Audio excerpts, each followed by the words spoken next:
Magandang araw po muli mga minamahal nating mga kaibigan, mga kapatid, subscribers, viewers po ng ating Solid Rock Ministry Lesson Review. Tayo po ngayon ay muling magsasama-sama sa ilang sandali upang ating pong muling pag-aralan at i-review ang ating lesson quarterly. Tayo po ngayon ay nasa ikatlo ng topic sa quarter na ito. May pamagat pong pagmamataas laban sa kababaang loob.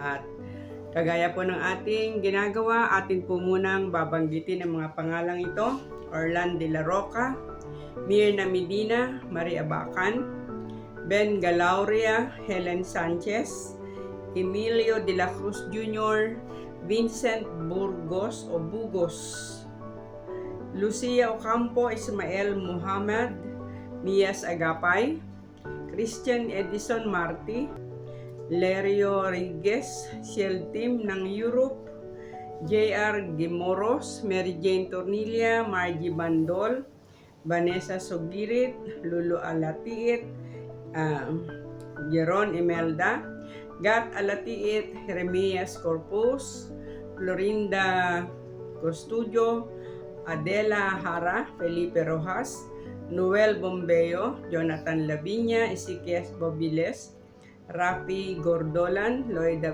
Pilipina, Joey Squick, Emil Villanueva, Leia Santos, Erlinda B. Chavez, Lucero Soblatin, Leode Avenido Sr., Camano Monina, Dorcas Esther, Rogelio Reyes, Frederick Dorigato, George Jojo Rosales, Rosana Elcano, Moises Albuera, Kaadlawon JP, Leonardo Padriquela, Aldo De Leon, Aris Pap, Romeo Tejada, Miles Orpia, J. Balian Borbon, Maylene Villajuan, Franciscan Sosa, Rowena Cahigos, Conching Bukad.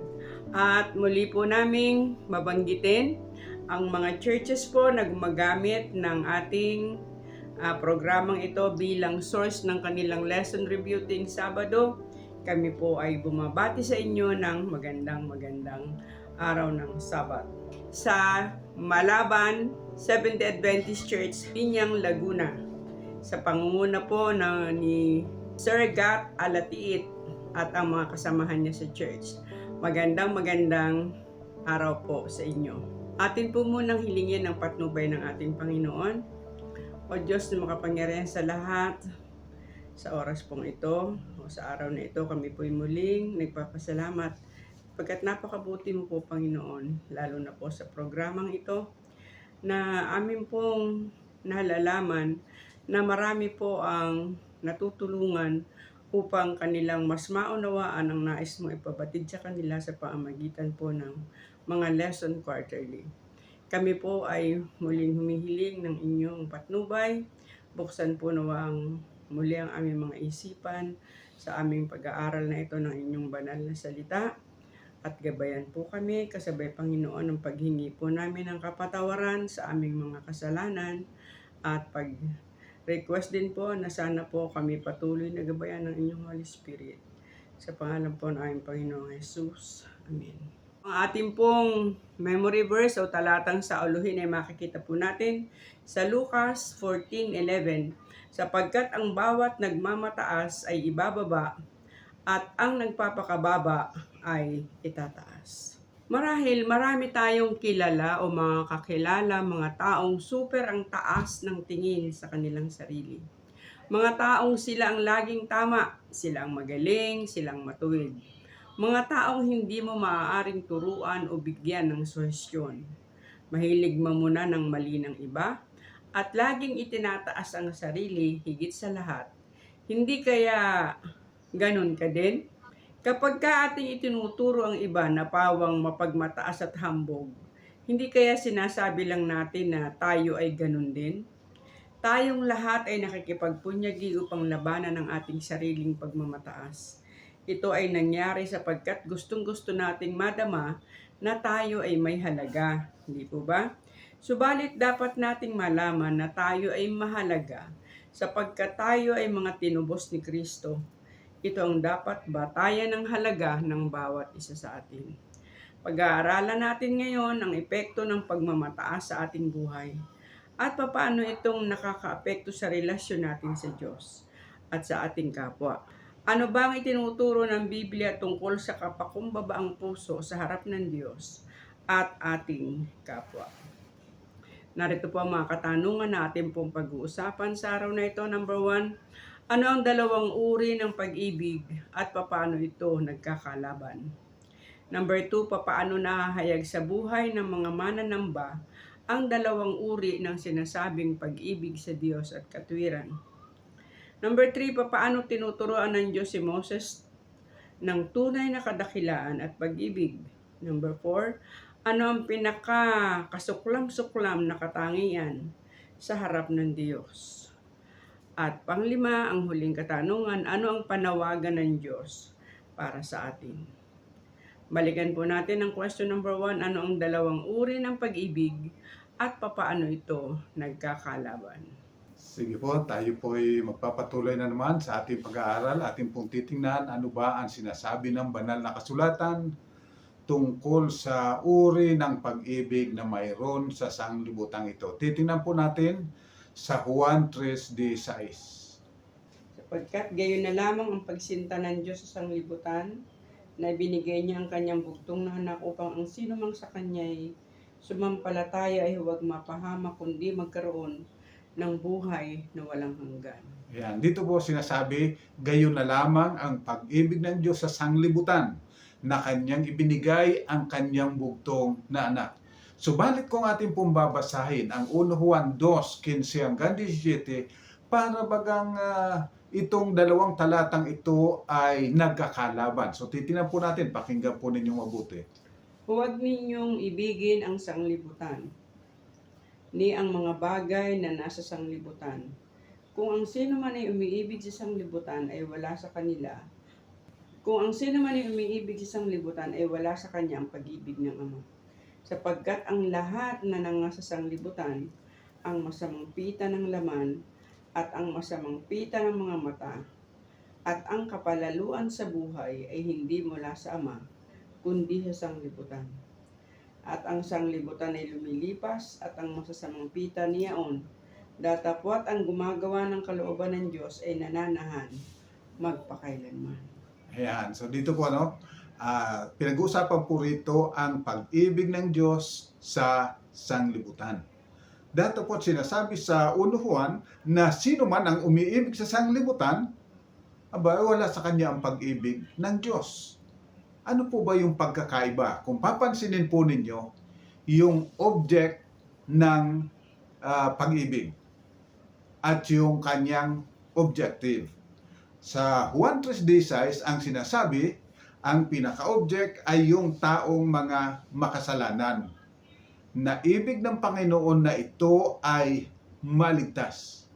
Datapwat kapag binasa natin yung 1 Juan 2:15, ang tinutukoy naman dito ay yung pinaka-object nito ay yung mga bagay sa sanglibutan na minamahal ng mga taong makasalanan. Ano ba? So, at ang objective ay para sila ay magkaroon ng maipagmamalaki, maipagyayabang sa ibang mga tao at maipakitang sila ay mas magaling kaysa sa iba. So makita po ninyo na ang object niya ay magkaiba at ang objective. So narito po makikita natin yung concern ng Panginoon sa pagmamahal sa atin. Yung isa naman, ang pinaka punto niya ay yung kanyang pride ay mapunan, ano po, upang mayroon siyang maipagmamalaki. Kaya kung ano yung mga bagay na kasuklam-suklam sa harapan ng Diyos, at yun naman ang minamahal ng sanglibutang ito, yung karumihan ng isip, yung kalibugan, ito yung mga layunin, ito yung mga ninanais nung isang pag-ibig. Kalaswaan sa madaling salita at makasarili, di bali ng makasakit, hindi na baling makapaminsala ng iba. Datapwat ang Panginoon, di na baling siya ay mamatay, tayo ay maligtas lamang. Ano? So, ito ang dalawang uri po ng pag-ibig. Yung isa ay nagdadala sa kapakumbabaan at yung isa naman ay nagdadala sa pagpapalalo. Okay, sa atin po namang question number 2, papaano nahahayag sa buhay ng mga mananamba ang dalawang uri ng sinasabing pag-ibig sa Diyos at katwiran? Ayan, tingnan po natin sa Lucas 18:9 hanggang 10. At kanyang sinalita naman ang talinhagang ito sa nagsisiasa sa kanilang sarili na nagpapanggap na sila'y matuwid at pinagwawalang halaga ang lahat ng mga iba. May dalawang lalaking nagsipanhik sa templo upang magsipanalangin. Ang isa'y pariseo at ang isa'y maniningil ng buwis. Ang pariseo ay nakatayo at nanalangin sa kanyang sarili ng ganito: Diyos, pinasasalamatan kita na hindi ako gaya ng ibang mga tao, na mga manlulupig, mga liko, mga mangangalunya, o hindi man lamang gaya ng maniningil ng buwis nito. Makalawa akong nag-aayuno sa isang linggo. Nagbibigay ako ng ikapo at lahat kong kinakamtan. Datapwat ang maniningil ng buwis ay nakatayo sa malayo, ay ayaw na itingin man lamang ang kanyang mga mata sa langit, kundi dinadagukan ng kanyang dibdib, na sinasabi, Diyos, ikaw ay mahabag sa akin na isang makasalanan. Sinasabi ko sa inyo, na naog at umuwi sa kanyang bahay ang taong ito na inaaring ganap kaysa sa isa, sapagkat ang bawat nagmamataas sa kanyang sarili ay mabababa, datapwat ang nagpapakababa sa kanyang sarili ay matataas. Ayan, narito po makikita ninyo yung pariseo, ang kanyang layunin ay mataas yung kanyang sarili. Kaya gumagawa siya ng mga pagsunod sa mga palatuntunan na sinasabi sa banal na kasulatan, subalit ito ang lahat ay para mayroon siyang maipagmalaki sa harapan ng Diyos at gayon din sa mga tao. Ano po? Self-exaltation. Ginagawa niya yung mga bagay-bagay para siya ay ma-recognize. Subalit ang kaibahan ng noong maniningil ng buwis ay hindi niya ipinapakilala yung kanyang sarili, sa halip kinikilala niya yung kanyang sarili. Hindi sapagkat siya ay karapat-dapat, kundi sapagkat alam niya na ang Diyos ay mahabagin. Ano? So ito ang mga katangian na dapat nating iiwasan, yung katangian ng pariseo na ipinagmamalaki yung kanyang pananampalataya, ipinagmamalaki yung kanyang mga nagagawa.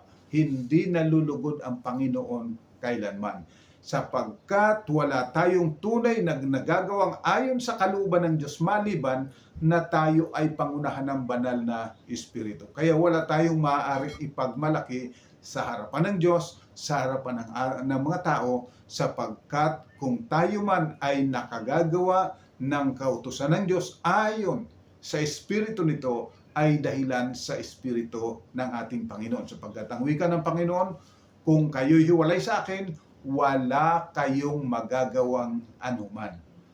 Kung may magawa man tayo ay katulad nitong katuwiran ng pariseo. At ang nakakalungkot po kapag minsan sa ating iglesia mismo ay ipinagmamalaki natin yung ating pananampalataya, ikinukumpara natin yung ating sarili sa ibang mga sekta at iniisip natin na tayo yung tunay na bayan ng Diyos, tayo yung remnant, tayo yung mga banal, at tayo yung maliligtas. Alam po ninyo, ang Panginoon nalulungkot every time na tayo'y nagmamalaki ng ating mga nagagawa. Ang ibig ng Panginoon, gumawa tayo dahilan sa pag-ibig sa Kanya, hindi dahilan sa pag-ibig sa ating sarili. Hindi tayo gumagawa para makapasok sa langit, kundi sapagkat alam natin na yung prinsipyo ng kalangitan, yun ang tamang dapat na isinasakabuhayan natin. Kaya kapag atin pong ginagawa, anuman maging yan ay ayon sa kautusan ng Diyos, kagaya ng pariseo, para tayo ay makapasok, tayo po ay siyang lalong kawawa. Sapagkat ang iniibig ng Panginoon tayo ay magkaroon ng kapakumbabaan, kilalanin natin ang sarili na at tayo ay mga makasalanan, ang Diyos matuwid, ang kanyang kautusan ay banal, kaya marapat na sundin. Hindi sapagkat tayo ay magaling, kundi sapagkat tayo ay mga mahina na kung wala ang kautusan ng Diyos, hindi natin alam kung ano ang tamang pamumuhay. So, dapat mawala sa atin yung pagmamataas. Sa atin naman pong pangatlong katanungan, papaano tinuruan ng Diyos si Moses ng tunay na kadakilaan at pag-ibig? Ayan, tingnan po natin sa Hebreo 11:24 hanggang 26. Sa pananampalataya ng lumaki na si Moses ay tumangging siya'y tawaging anak ng anak na babae ni Paraon, na pinili pa ang siya'y tampalasanin na kasama ng bayan ng Diyos, kaysa magtamo ng nagsisikupas na kaligayahan sa pagkakasala, na inaring malaking kayamanan ang kadustaan ni Kristo kaysa sa mga kayamanan ng Ehipto, sapagkat ang kanyang tinititigan ay ang gantimpalang kabayaran. So dito po, kung inyo pong naalaala ang kwento sa buhay ni Moses, dumating sa punto na siya ay pumatay ng isang Ehipsyo na nangaapi ng isang Hebreo. Ano po? Kanya itong pinatay sapagkat alam niya na sila yung bayan ng Diyos at siya ang tinalaga ng Diyos upang iligtas ito. Kaya ipinakita niya na siya ay dapat na igalang. Kumbaga siya sabi sa atin ay kilalanin mo kung sino ang kinakalaban mo. Kilalanin mo, kilala mo ba ako? Alam mo ba kung sino ako? Malimit po ganun ang ating nasa isipan. At yun ang nasa isipan ni Moses nung unang panahon. Datapot matapos na gawin niya yun, nakita niya na kung papaanong mapapahamak lang ang kanyang buhay. At siya'y tumakas at siya'y tinuruan ng Diyos ng kapakumbabaan doon sa kanyang napuntahan. At pagkatapos nung siya'y pabaklikin ng Panginoon, naando na sa kanya ang kapakumbabaan. Hindi na yung kanyang sarili ang iniaangat, kundi ang Diyos na makapangyarihan sa lahat.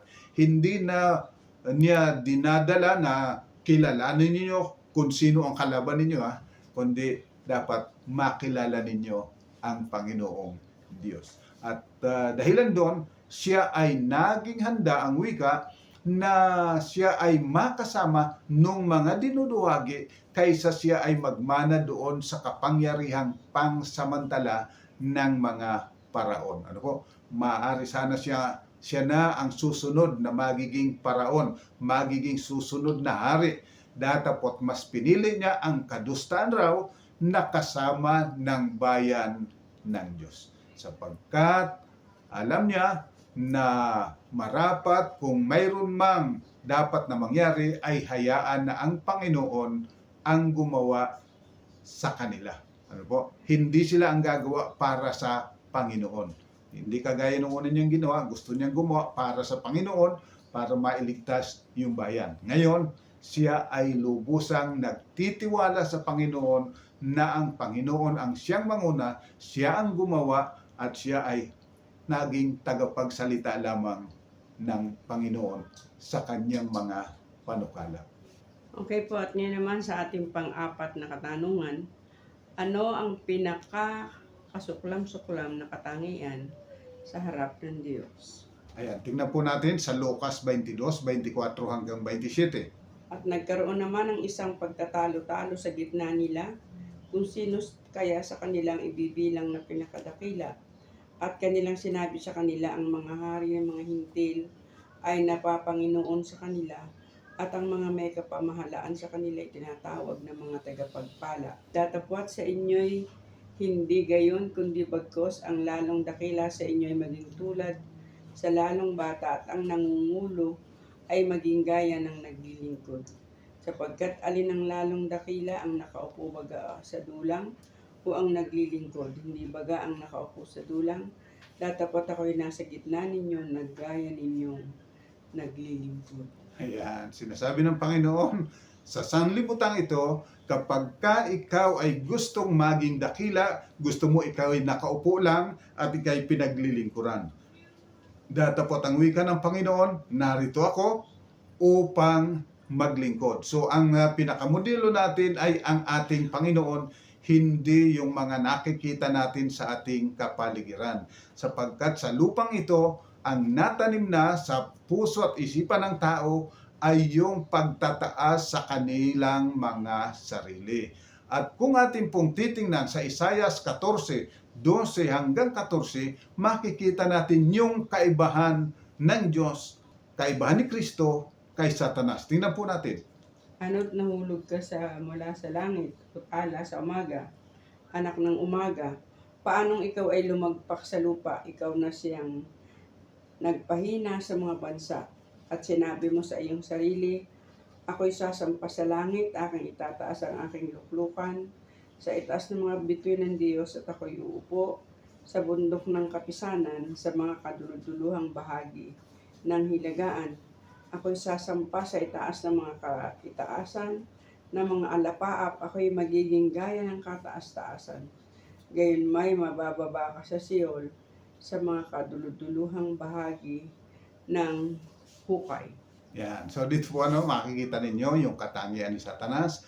Gusto niyang pantayan o higitan pa nga ang Diyos. Ano po?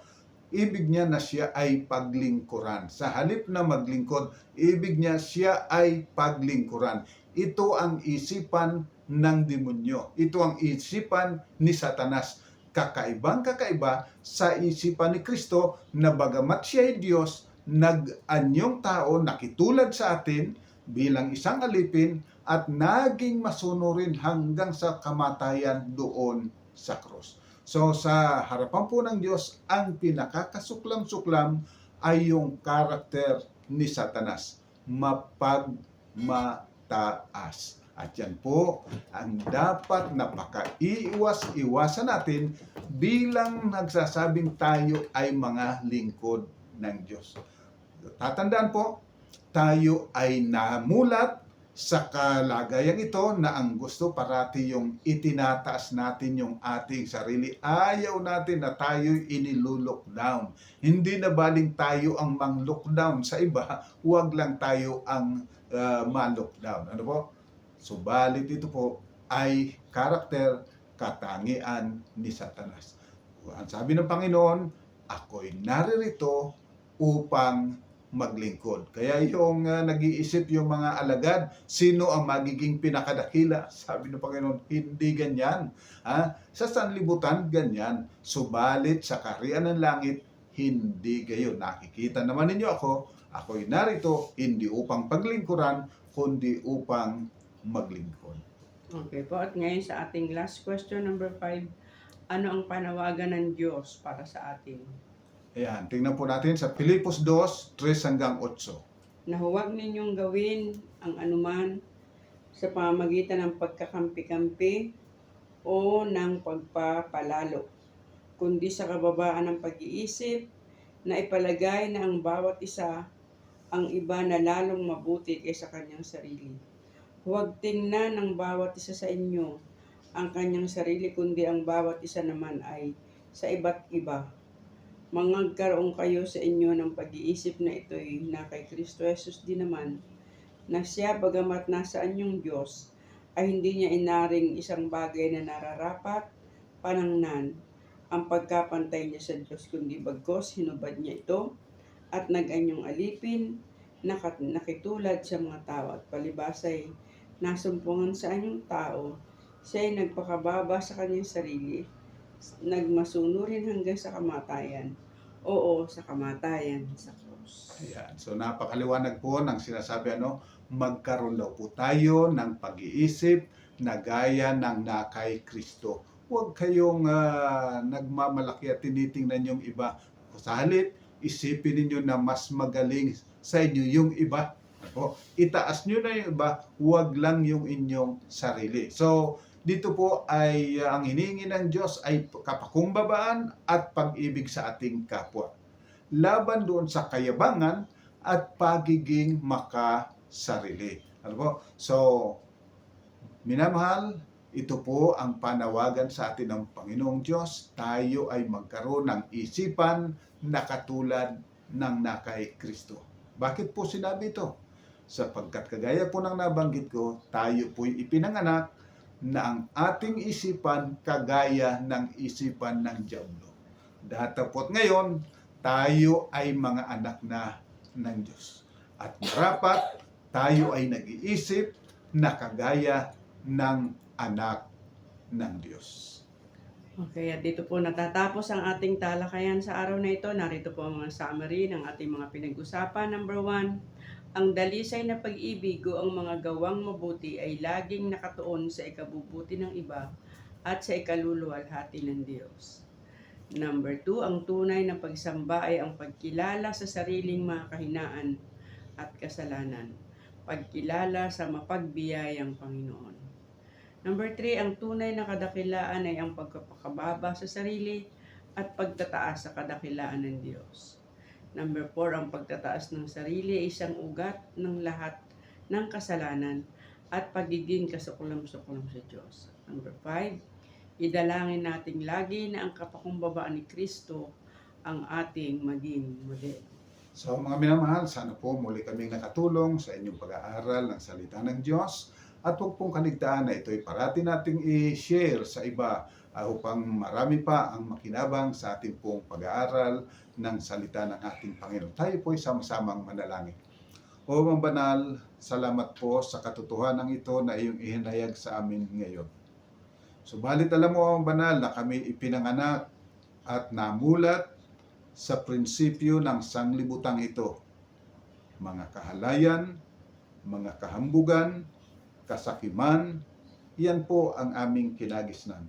Subalit salamat po sapagkat iyong isinugo ang iyong bugtong na anak upang iyong ipakita ang marapat na pamumuhay ng isang tunay na naglilingkod sa iyo.